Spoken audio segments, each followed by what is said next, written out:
The future of Red Bull racing looks both thrilling and frightening at the same time. On one hand, the team is stepping into a new era by finally becoming a true factory outfit, with Ford partnering up to help build their very first Formula One engine for 2026. Red Bull will now have complete control over every single part of their car for the first time in history.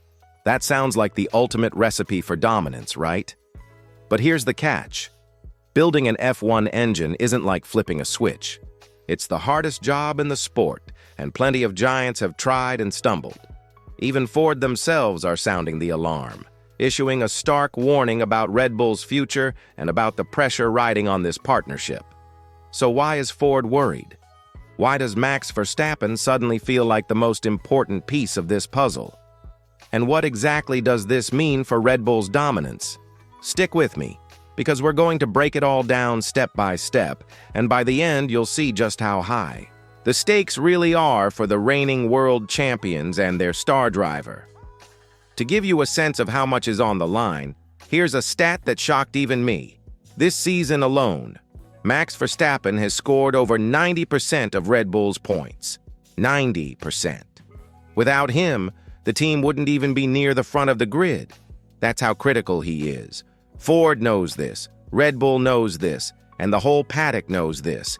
And it's why Ford's top executive personally flew in to meet Verstappen face-to-face.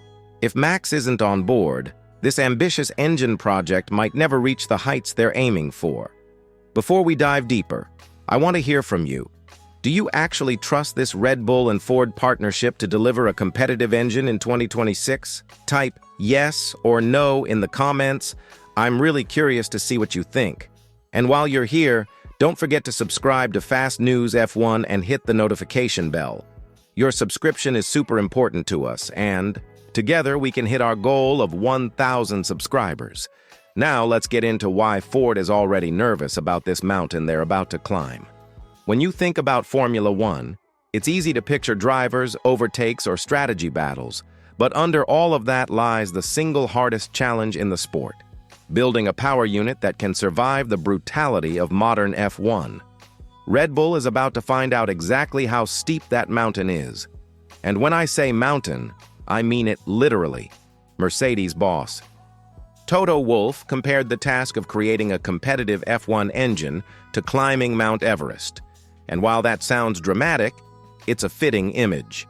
The power unit isn't just an engine anymore.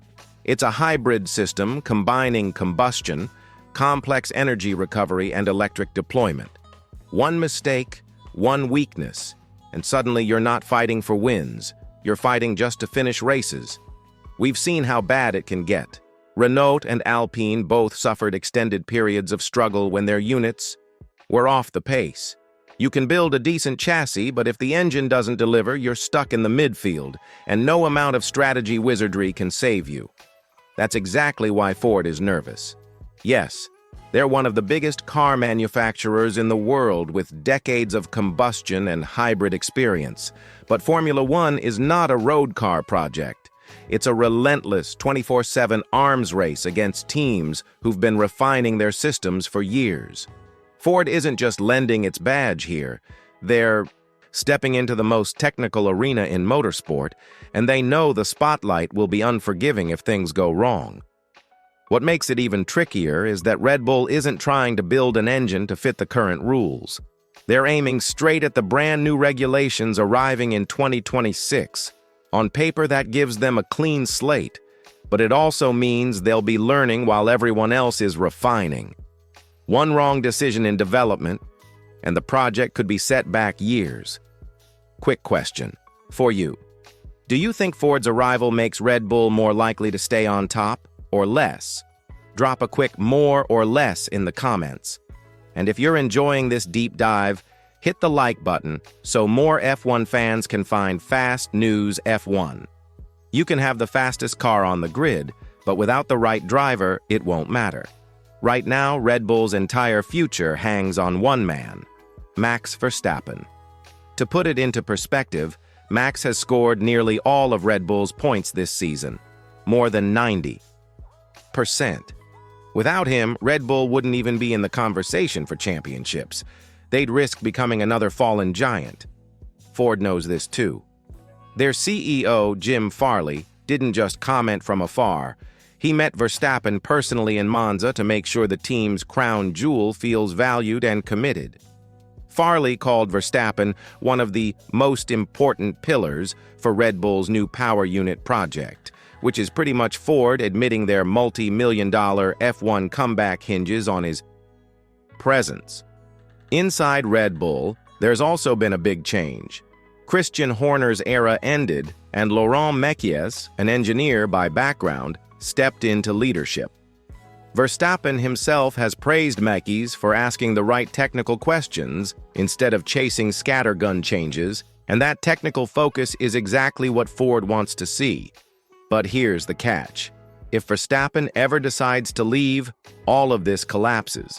Red Bull has promising young talents, but none of them are proven at the level required to consistently extract everything from a top package like Max can. So let me ask you, if you had to pick one guaranteed option for Red Bull's future, would you choose the best engine or the best driver? Type engine or driver in the comments. I really want to see where you stand. And don't forget to subscribe to Fast News F1 and hit the bell. Your subscription is what helps us grow and hit our 1,000 subscriber goal. While Red Bull and Ford are focused on 2026, Verstappen himself has been making headlines for something completely different. Away from the F1 paddock, Max has been chasing a new challenge at one of the most legendary and brutal tracks in the world, the Nürburgring Nordschleife.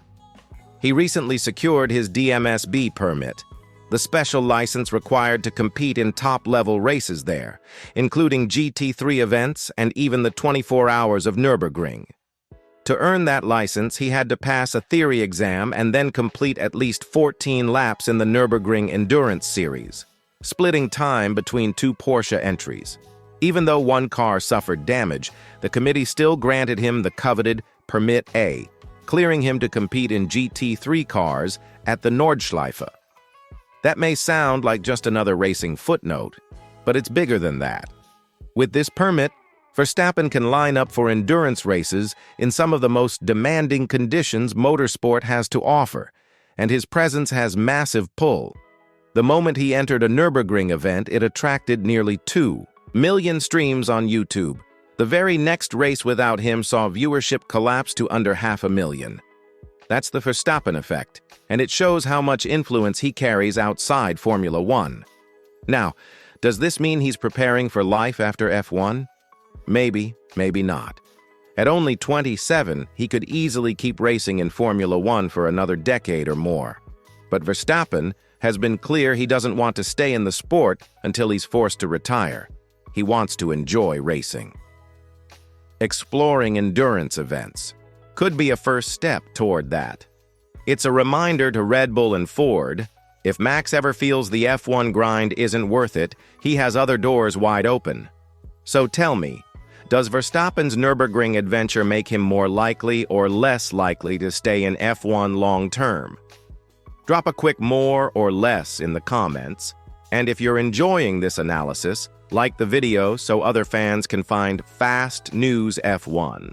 So now that we've seen the full picture, Ford's pressure, Red Bull's internal politics, and Verstappen exploring new challenges, the big question is, what's next for Red Bull Racing? Let's look at 3 possible scenarios. In the best-case scenario, Red Bull and Ford align perfectly. The leadership settles, the 2026 power unit becomes a success, and Verstappen feels motivated to stick around. In that world, Red Bull could dominate the hybrid era again, with Ford proudly carrying the badge of success. In the middle ground scenario, Red Bull builds a solid car, but the power unit isn't the best on the grid.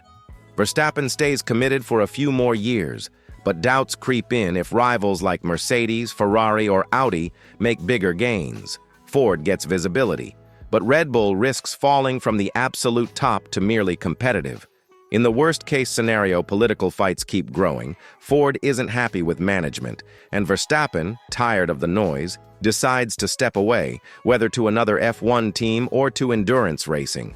That would be a nightmare because losing Max would mean losing not just a driver, but the very cornerstone of their success. What's clear is Ford's entrance isn't just an engine deal, it's reshaping the team from the inside out.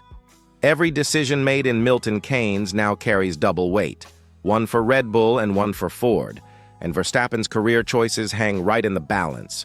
Which scenario do you think is most likely? Best case, middle ground, or worst case? Drop your vote in the comments and let's see where the community stands. And before you go, please, subscribe to our channel and enable the notification bell. Your subscription is very important to us.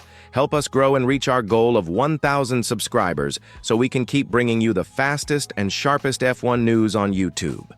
Thanks for watching Fast News F1, and I'll see you in the next video.